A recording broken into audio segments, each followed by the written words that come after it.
So this is managing your emotions at work.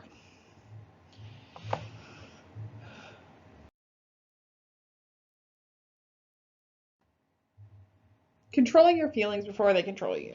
We've all been in a situation, one of those situations before. You know, when your favorite project is canceled after weeks of hard work, when a customer snaps at you unfairly, when your best friend is laid off suddenly, or your boss assigns you more work when you're already overloaded.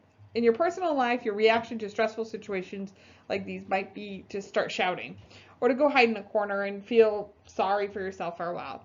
But at work, these types of behavior could seriously harm your professional reputation as well as your productivity.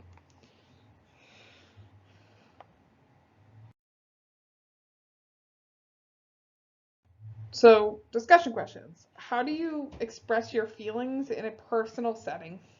And how do you express your feelings in a professional setting?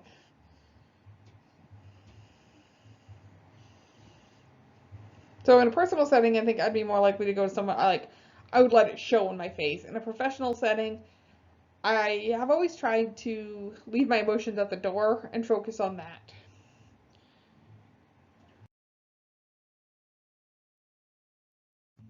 So, here are some suggestions for dealing with frustration. Stop and evaluate. One of the best things you can do is to mentally stop yourself and look at the situation. Ask yourself why you feel frustrated, write it down, and be specific. Then think of one positive thing about your current situation. For instance, if your boss is late for your meeting and then you have more time to prepare, or you could use this time to relax a little. Find something positive about the situation. Thinking about a positive aspect of your situation often makes you look at things in a different way. This small change in your thinking can improve your mood when it's people who are causing your frustration. They're probably not doing it deliberately to annoy you. And if it's a thing that's bothering you, well, it's certainly not personal. Don't get mad, just move on. Remember the time you felt frustrated. The last time you were frustrated about something, the situation probably worked out just fine after a while, right?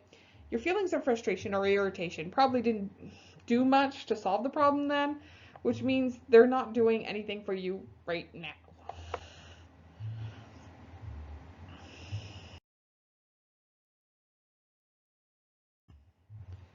So, this is some tips on dealing with worry. Don't surround yourself with worry and anxiety. For example, if coworkers gather in the break room and gossip and talk about job cuts, then don't go there and worry with everyone else. Worrying tends to lead to more worrying, and that isn't good for anyone. Try deep breathing exercises. This helps slow your breathing and your heart rate. Breathe in slowly for 5 seconds, then breathe out slowly for 5 seconds. Focus on your breathing and nothing else. Do this at least 5 times. For more on this, there's an article you can read on physical relaxation techniques. Um, I might post some stuff. Focus on how to improve their situation.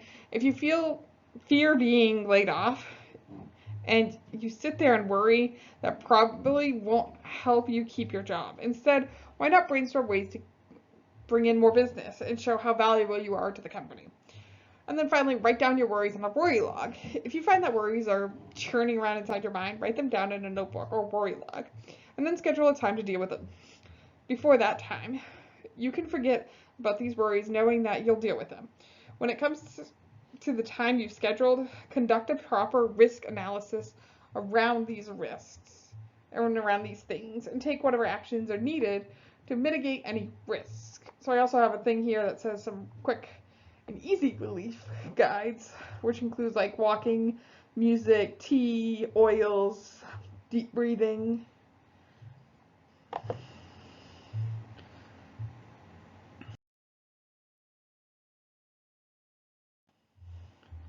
Try these suggestions to control your anger. So, watch for early signs of anger. Only you know the danger signs when anger is building up, so learn to recognize them when they begin. Stopping your anger early is key. Remember, you can choose how you react in a situation. Just because your first instinct is to become angry doesn't mean it's the correct response. If you start to get angry, stop what you're doing, close your eyes, and practice the deep breathing exercises we described. This interrupts your angry thoughts, and it helps put you back in a more positive path. Picture yourself when you're angry. If you can imagine how you look and behave while you're angry, it gives you some perspective on the situation. For instance, if you're about to shout at your coworker, imagine how you would look. Is your face red? Are you waving your arms around? Would you want to work with someone like that? Probably not.